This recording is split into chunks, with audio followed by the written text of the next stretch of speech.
नमस्कार दोस्तों, मैं Anil Kumar BP news channel में आपका स्वागत है। दोस्तों, राजस्थान में विधानसभा के चुनाव हो चुके हैं और कल अपन को रिजल्ट देखने को मिलेगा। कल 3 तारीख है दोस्तों, कल फाइनल रिजल्ट देखने को मिलेगा। और दोस्तों, हम बात करेंगे राजस्थान में वागड़ क्षेत्र में बीएपी पार्टी, जो कि अभी लॉन्च हुई है, पिछले 2 महीने पहले लॉन्च हुई है दोस्तों, 10 सितंबर को।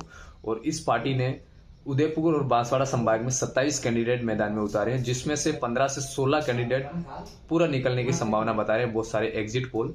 तो देखते हैं दोस्तों, आज ये पार्टी अभी लॉन्च हुई है और इतने ज़्यादा क्रेज में क्यों है, तो वो पूरा इस वीडियो में देखेंगे। भारत आदिवासी पार्टी को लोगों ने इतना सपोर्ट क्यों किया है, तो कमल कांग्रेस की नींदें भी हराम कर दी है इस वागड़ इलाके में। देखते हैं कैसे आगे पूरा देख जानेंगे। भारत आदिवासी पार्टी लॉन्च होते ही चर्चा में इसलिए आ गई है कि राजस्थान के वागड़ क्षेत्र में सबसे ज़्यादा आदिवासी हैं और आदिवासियों के हक अधिकार के लिए और गरीब शोषितों के लिए, आदिवासियों के लिए नहीं है, बाकी ये SC ST OBC सबके लिए ये पार्टी है, जो कि सबसे निचले तबके के लोग यानी कि सबसे गरीब यानी कि सारी सेवाओं के लिए कांग्रेस बीजेपी हर बार जीतती है, तो कोई भी सुविधा दी नहीं है लोगों ने। हमने पिछले एक चुनाव यात्रा भी की थी, आपने वीडियो देखे होंगे, जिसमें बहुत सारे लोगों के घर वगैरह नहीं आए हैं, बहुत सारों के पानी तक की पीने की व्यवस्था नहीं है।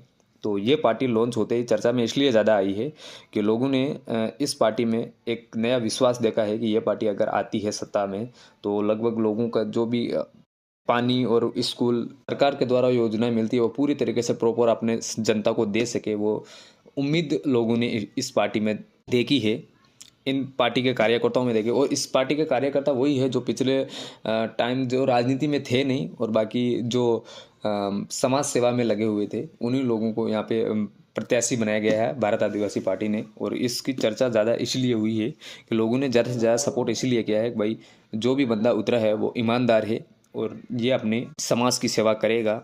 जो भी सरकार अपन को देगी योजनाएं, वो योजना पूरी तरीके से हमें देने की पूरी कोशिश करेगी। इसी कारण से सबसे ज़्यादा चर्चा में है ये पार्टी, भारत आदिवासी पार्टी। और इस पार्टी भारत आदिवासी पार्टी में 27 कैंडिडेट उतरे हैं बांसवाड़ा और उदयपुर संभाग में। उदयपुर संभाग में 14 सीटें हैं और बांसवाड़ा संभाग में 13 सीटें हैं, यानी कि दोनों राजस्थान में वागड़ क्षेत्र में पूरा मिला के 27 कैंडिडेट भारत आदिवासी पार्टी ने कैंडिडेट उतारे हैं। जिसमें से सबसे ज़्यादा चर्चा में देखा जाए जो सीटें हैं, वो एक तो पिंडवाड़ा से है मेघाराम गरासिया, बीएपी के प्रत्याशी हैं। ये भी बहुत ज़्यादा चर्चा में रहे हैं, ये भी जीतने की पूरी संभावना बता रहे हैं। और खेरवाड़ा से विनोद कुमार है, खेरवाड़ा विधानसभा से, वो भी उनका भी ज़्यादा प्रचार रहा है, ये भी जीतने की पूरी संभावना बता रहे हैं। उदयपुर ग्रामीण विधानसभा में अमित कुमार खराड़ी हैं, जो भी बहुत ज़्यादा चर्चा में रहे हैं। सलोम्बर विधानसभा से जितेश कुमार मीणा रहे हैं, ये भी बहुत चर्चा में रहे हैं। और बड़ी सादड़ी से फौजीलाल मीणा है, ये भी बहुत ज़्यादा चर्चा में रहे हैं। इधर हमारे यहाँ देखें तो सागवाड़ा विधानसभा में मोहनलाल रोत है, ये भी बहुत ज़्यादा चर्चा में, ये भी निकलने की पूरी संभावना बता रहे हैं।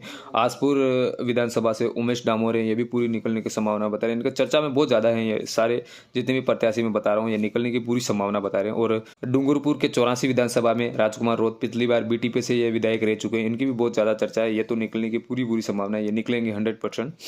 और इन्होंने पिछली बार BTP से MLA रह चुके हैं 84 विधानसभा में, इन्होंने काम भी अच्छा करवाया है, तो लोगों का विश्वास इनके ऊपर है, तो ये जरूर निकालेंगे लोग इनको, राजकुमार रोत जी को 84 विधानसभा। और डूंगरपुर से कांतिलाल रोत हैं, जो इनके भी बहुत ज़्यादा प्रचार रहा है। और लोगों ने इतना कह सकते हो कि इतना प्रचार किया है भारत आदिवासी पार्टी के कैंडिडेटों को, यानी कि भारत आदिवासी पार्टी के प्रत्याशियों का इतना प्रचार किया है, इतना मतलब खुद के जेब से खर्चा करके प्रचार किया है। मैंने खुद देखा है, मैं चुनाव यात्रा में निकला था जब, मैंने बहुत सारे कैंडिडेटों से पूछा कि भाई आप अपने जेब से खर्चा करके इन नेताओं का प्रचार कर रहे हो, तो क्या लगता है आपको ये फ़ायदा करेंगे? मैं एक क्लिप दिखा भी दूंगा आपको। भारत आदिवासी पार्टी के मांगू दादा के चुनाव यात्रा में हम निकले हुए थे प्रतापगढ़ में, तो वहाँ पे बहुत सारे भाई ऐसे थे जो अपने जेब से खर्चा करके इस पार्टी के प्रचार किया है प्रत्याशियों को जिताने के लिए। तो उत्सुकता बहुत ज़्यादा है लोगों को, एक नई उमंग है कि ये पार्टी अगर जीतती है तो हमारे लिए काम करेगी, के अंदर एक विश्वास है। उस विश्वास को जगाने के लिए इस पार्टी को जिता रहे हैं लोग, ज़्यादा सपोर्ट किया लोगों ने। और आगे देखा तो प्रतापगढ़ विधानसभा में, हमारी विधानसभा है, इसमें मांगू दादा हैं, इसके चुनाव यात्रा में हम निकले थे, जो अभी मैंने बताया आपको। और घाटोल विधानसभा से अशोक बील हैं, इनको भी बहुत ज़्यादा चर्चा है, ये भी जीतने की पूरी संभावना है। इधर बांसवाड़ा विधानसभा से हेमंत राणा है, ये भी जीतने की पूरी संभावना है। बहुत ज़्यादा चर्चा में रहे हैं ये भी, इनका भी क्रेज़ बहुत ज़्यादा रहा है। इधर सागवाड़ा विधानसभा से भी बता दिया मैंने आपको। लगभग ये जो विधानसभाएं हैं इनमें सबसे ज़्यादा क्रेज़ रहा है। कमल कांग्रेस का तो कह सकते हो कि बिल्कुल क्रेज़ ही ख़त्म कर दिया है भारत आदिवासी पार्टी ने एंट्री मारते ही। जो कांग्रेस बीजेपी के जो प्रत्याशी थे उनको तो देखने तक नहीं लग गए लोग। उनको वो हर किसी गांव में प्रचार करने के लिए जाते हैं, यानी कि जनसभा करने के लिए जाते हैं, वहाँ घुसने तक नहीं दे देते, ऐसी हालत कर दी है आदिवासी इलाकों में। बीजेपी पार्टी की एंटर होते ही कमल कांग्रेस की नींदें हराम कर दी है भारत आदिवासी पार्टी ने आके। देखते हैं 3 तारीख को क्या रहता है रिजल्ट, क्या कल देखेंगे, कल पता लगेगा अपन को कितने कैंडिडेट जीतते हैं। बाकी बहुत सारे एग्जिट पोल बता रहे हैं कि 15 से 16 कैंडिडेट निकलने की पूरी संभावना है। अगर अच्छी बातें निकल जाते हैं तो ये लोग इनका विकास करवा सकते हैं आदिवासी इलाकों में, जो कि पिछले कांग्रेस और बीजेपी सरकार ने तो कुछ किया नहीं है इन लोगों को। हमने चुनाव यात्रा करके देखे तो बहुत सारे भाइयों ने देखा होगा कि बहुत लोगों को तो शिक्षा, पानी तक की पीने की व्यवस्था नहीं। तो अगर भारत आदिवासी पार्टी निकलती है तो संभावना है कि हाँ करवा सकती है ये इनके समाज के लिए कुछ नया। तो यही वीडियो था आज का, कैसा लगा कमेंट करके बताना। कल बाकी रिजल्ट मिलता है अपन को, कल पता लगेगा कितने कैंडिडेट जीतते हैं भारत आदिवासी पार्टी के। मिलते हैं नेक्स्ट वीडियो में, तब तक के लिए जय हिंद, जय भारत, जय संविधान।